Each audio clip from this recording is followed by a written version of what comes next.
আসে নাই, উনি আমাদেরকে ব্লেম করেছে, আমরা ফ্রেন্ডসরা দেই নাই, আমরা দেশের মানুষ ওনাকে আসতে দেয় নাই। ওনার পরিবার কোথায় ছিল? ওনার পরিবার কেন গেল না?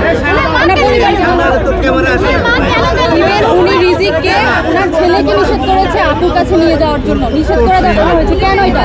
ইভেন তার দেবর পর্যন্ত আপুর জানাজায় যায়নি, যে দেবরকে তার সন্তানের মতো সে পেরেছে।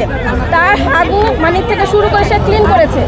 তাকে ইন্ডিয়া দিল্লিতে নিয়ে ক্যান্সারের পেশেন্ট ছিল তার দেবর, তাকে চিকিৎসা করেছে এই আপু। সে তো তার জানাজায় আসতে পারতো, সেও জানাজায় যায় নাই।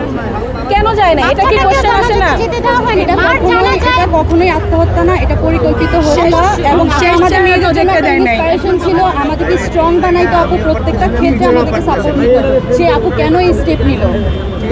এটা আলবি ভাইয়া, একটা মেয়ে মানুষ কতটা কষ্টে থাকলে বা কতটা ডিপ্রেশনের মধ্যে থাকলে এই কাজটা করতে বাধ্য হয়। হ্যাঁ, আপনি কোন পথ বেছে নেয় কেন? সবচেয়ে বড় কথা হচ্ছে ওনার সাথে 14 বছর সংসার করছে, উনি কেন একবার আসলো না? উনি কি অনেক দূরে থাকে, আসতে কি অনেক সময় লাগতো? একটা মানুষের সাথে 16 বছর আমরা একটা জানোয়ার